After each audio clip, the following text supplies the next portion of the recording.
We've chopped our carrots and they look freaking gorgeous. So now we're gonna do our squash. And so I wanna point out that I'm using delicata squash for a couple reasons. Like you can use any winter squash that you want to roast. So you can use acorn squash, butternut squash, whatever, but they are a freaking pain in the ass to chop and peel, and I hate them. I love them, but I hate interacting with them, right? And I don't know about you, but me and actually a couple other people I know, like the more I touch like cut squash, my hands actually break out in like weird red like rash that goes away after like half an hour, but it's uncomfortable. So these I like because you don't have to peel them. Like they would be super awkward to peel, as you can see, because of the ridges, and you can try to peel it if you really want to, but I don't, so we're not. Like the peel is totally edible. And we're just gonna slice these up, and then I think what we're gonna do is slice them in half so that they're like half moons. But I wanna show you a really cool hack that I discovered. So I've got this guy right here, I've cut it in half. You can see that it's got like seeds in the middle.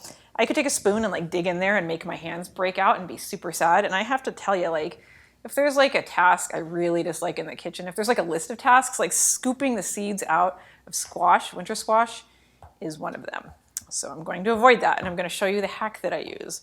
So what we're going to do is we're going to cut this in half because we don't want to try and cut this right now. It's like wobbling all over the place, right? If you want whole circles, you can, but what you want to do is you're going to want to cut off a little flat side, like maybe half an inch, cut it right there, so that you have a stable edge to cut it. But we're not doing rounds, we're doing half rounds. So I'm going to cut this in half this way.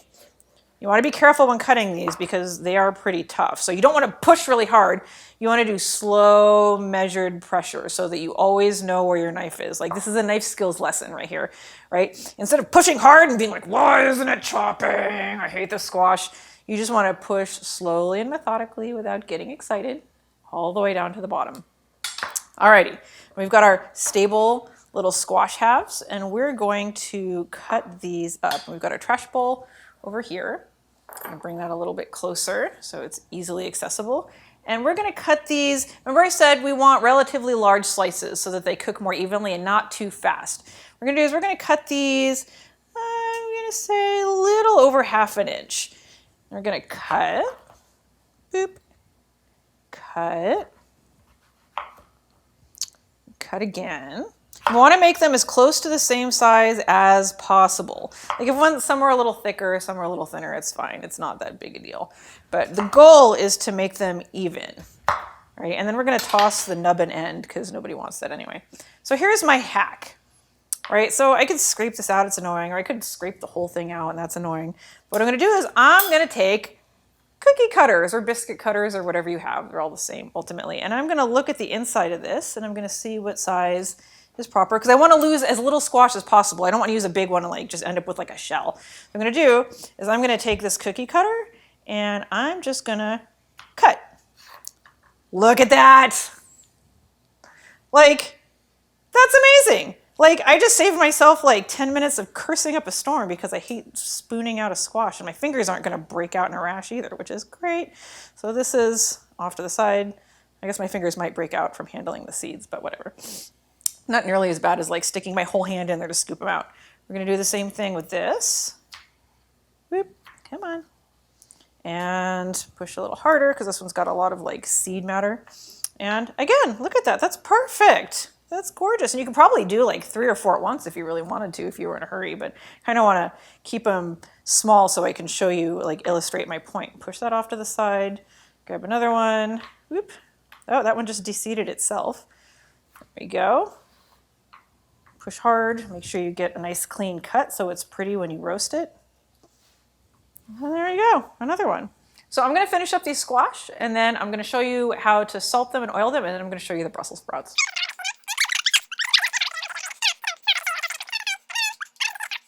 Alrighty, we've got our squash. Now, looking at the size of this pan, I've decided that I only have room for 1 squash, so I only sliced up 1 squash, and really it's just me and Carl here eating, so we don't really need 2 whole squash, on the top of the carrots and the Brussels sprouts and everything, so I'm just gonna do 1 squash.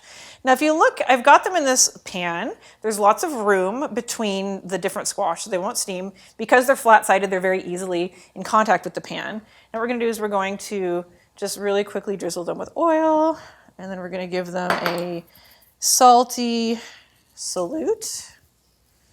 Boop. Fairly generous amount of salt, because a lot of it ends up on the bottom of the pan, right? salty, salty. And then we're gonna use some pepper. Swear to God, using this pepper grinder is gonna give me like a massively strong thumb. Like my muscle here is gonna be huge. I'm gonna have like Captain America thumb. Let's see. Come on, or maybe not, because I am a small woman pushing a hard button. Okay. So now we've got everything all drizzled with oil and salt and pepper. We're gonna give it a good toss so that everything is evenly coated with oil. And you can kind of see, like if you look at it, you can see if there's a spot that's not coated with oil. And it helps you just like flip them over and rub them on the bottom. Just kind of toss everything, make sure all the little bits are covered. You really want everything covered with oil because what that's going to do is it's going to help conduct between the metal and the vegetable. It's also going to keep it like tasty and tender, kind of moisturize it in the oven, because anytime you cook or roast something in the oven, it dries it out because heat just, cooks off the moisture. Once the moisture is gone, all that is left behind is dry. So we're trying to keep a little bit of moisture here from the oil. So we're good. And I've got my paper towel now, thank God. Wipe all the oil off our hands. This guy is done. And now we're gonna do our Brussels sprouts, which are super easy. Swap out pans. Brussels sprouts have already been cut in half. Like I said earlier, to prepare these, you basically slice off the bottom because it gets kind of dry and kind of icky just because it's been exposed to the air for a long time. Peel off any, wilted, weird brown leaves. And then what you're left with is this perfect little Brussels sprout when you cut them in half. And you have a lot of surface area here, which we are going to put face down on the pan. Whoop. If you have little excess leaves, I pull them out just because they will burn really quickly, right? So like it takes a while for this to cook, but an individual leaf that is just like kind of hanging off like that or sitting on the bottom of the pan is gonna burn like that. Let's see, these guys look good. You'll notice we've got a couple different sizes of Brussels sprouts here, right? I mean, that's just the reality of Brussels sprouts. Like this is a big one and this is a small one. This one will cook a lot faster than this one. So you have two options. Like you can, if you like, at some point along the way, pull the little ones out. It's totally reasonable, kind of fiddly. So I don't do it. So what I do is I actually cook for the middle pieces, right? So like this guy is kind of somewhere in the middle. And when this guy is perfect, when I can put a fork all the way into it and I feel that it's still got some like a little bit of tension in there, like it's still got a little crispiness, but it's still forkable, that's when I pull it out. These guys will carry over cook for another minute or two after you pull them out. These guys won't necessarily be overdone. They'll just be a little bit softer, but they'll still be fine. We're going to oil these. Boop. We're going to salt again. I'm not going to stick my oily mitts into the salt cellar because that would be gross. I'd have salt stuck under my nails for the rest of the day. More salt. Again, we're kind of being generous because a lot of the salt ends up on the bottom of the pan. We got our mega pepper grinder again. This thing's a pain in the butt. Okay. And we're going to toss them all together and make sure both the inside and outside of the Brussels sprouts are covered with oil. You might have to actually get your fingers in there and kind of rub them a little bit because the bottom side, like they just like roll around the thing like a Weeble bubble, right? So you want to kind of like rub them a little bit just to make sure that they're all coated in oil. And what the oil will do for the Brussels sprouts actually, it'll do this for the carrots and the squash too, is the oil will also help crisp up the outside. And the salt's actually going to help crisp up the outside as well. Paradoxically, if you add salt to something, it kind of spits out liquid. But on the surface where the moisture is gone, it will also increase crispiness pretty easily and also season the thing, which is ultimately the most important reason that we're adding it, because we want it to taste good. So we're rubbing. This guy actually is fine. And roll them around, kind of like push them around, make sure all the bottoms are covered in oil, right? Make sure all the flat sides are down. Oop, this guy still needs some oil. Boop, come on. There we go. Rub them around, make sure there's like a lot of oil on the bottom where they're in contact with the pan. You want to make sure there's a good amount of oil there. If you need to add a little bit more oil to make sure everything is thoroughly covered, go for it. I wouldn't add a whole lot. I would just maybe add like a teaspoon at a time to see if you need more. And that's it. Alrighty. These look great. Now what we're going to do is we're going to load them all into the oven. And I also want to point out something else that I should have mentioned earlier.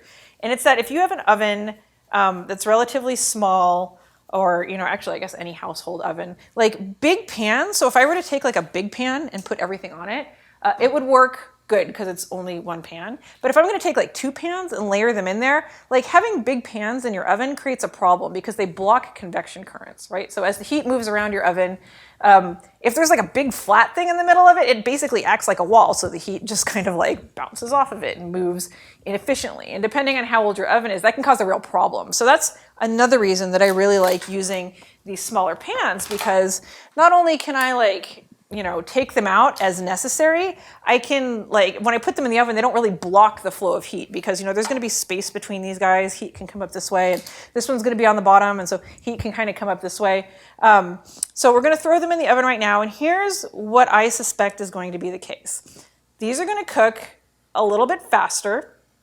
Maybe not, because these are actually relatively big Brussels sprouts, and then the carrots are going to be done, and then the squash is going to be done. That is just a guess. I'm not positive. I'm not going to know until these are in the oven. What we're going to look for is we're going to throw them in at some point, or we're going to throw them in now, and at some point, about 15, well, no, maybe about 45 minutes from now, we're going to look, and we're going to kind of see how they're doing. We're going to see how much browning there is. We're going to poke around and see how they feel, maybe poke them with a fork to see how hard they are. And then if there's a lot of browning, you kind of want to check them, you know, maybe once or twice during that 30-minute period or 45-minute period. If there's a lot of browning on one area, you can actually flip these, like this guy, like this is a quartered carrot, you can flip it so that it like has a new area of the carrot that's in contact with the pan. And these guys, same with these, right? You can't really flip these over because they just kind of like wobble around.